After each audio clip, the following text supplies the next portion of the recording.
Daily. Taste the Daily.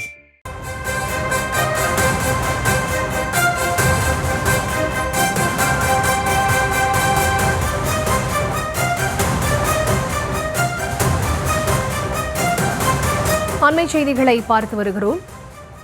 Jammu Kashmir எல்லையில் 11வது நாளாக பாகிஸ்தான் ராணுவம் அத்துமீறி இருப்பதாக தகவல்கள் வெளியாக இருக்கின்றன. முழுமையான விவரங்களோடு இணைகிறார் செய்தியாளர் வெங்கட். அவரிடம் பேசலாம். வணக்கம் வெங்கட், இது தொடர்பான விவரங்கள்.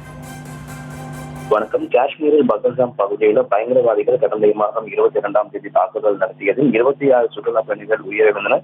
இந்த தாக்குதலுக்கு பிறகாக ஜம்மு காஷ்மீர் எல்லையில் 11வது நாளாக பாகிஸ்தான் ராணுவம் அத்துமீறி தாக்குதலை நடத்தியிருக்கிறது. எல்லையின் பல்வேறு பகுதிகளில் போர் நிறுத்த ஒப்பந்தத்தை மீறி பாகிஸ்தான் ராணுவம் இந்த அத்துமீறி தாக்குதலை நடத்தியிருக்கிறது. குப்வாரா, ராஜோரி, பாரமுல்லா உள்ளிட்ட பகுதிகளில் சிறிய ரக ஆயுதங்களை பயன்படுத்தி பாகிஸ்தான் ராணுவம் இந்த தாக்குதலை நடத்தியிருக்கிறது. பாகிஸ்தான் அத்துமீறலுக்கு இந்திய ராணுவம் தரப்பில் தக்க பதிலடி கொடுக்கப்பட்டதாகவும் தகவல்கள் கிடைக்கப்பட்டிருக்கிறது.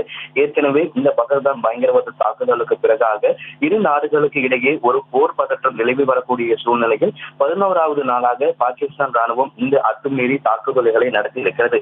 ஏற்கனவே டெல்லியில் கடற்படை தளபதி அட்மிரல் தினேஷ் கே திரிபாதி, அதே போல இந்திய விமானப்படை தளபதி அமர்பிரீத் சிங்குடன் பிரதமர் மோடி தனித்தனியாக ஆலோசனை நடத்தி இருக்கக்கூடிய சூழ்நிலையில் தொடர்ந்து எல்லையில் 11வது நாளாக பாகிஸ்தான் ராணுவம் தொடர்ந்து அத்துமீறி இந்த தாக்குதல்களை நடத்தி இருக்கிறது. பகல்காம் தாக்குதல்களுக்கு நிச்சயம் இந்தியா தக்க பதிலடி கொடுக்கப்படும் என மத்திய பாதுகாப்புத்துறை அமைச்சர் ராஜ்நாத் சிங் தெரிவித்திருக்கக்கூடிய சூழ்நிலையில் இந்த பயங்கரவாத தாக்குதலுக்கு பிறகாக 11வது நாளாக பாகிஸ்தான் ராணுவம் அத்துமீறி இந்த தாக்குதலை நடத்தி இருக்கிறது.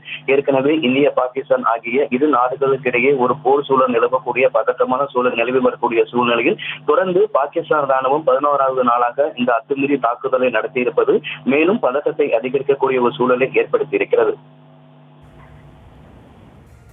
விவரங்களுக்கு நன்றி வெங்கட். Taste the Daily.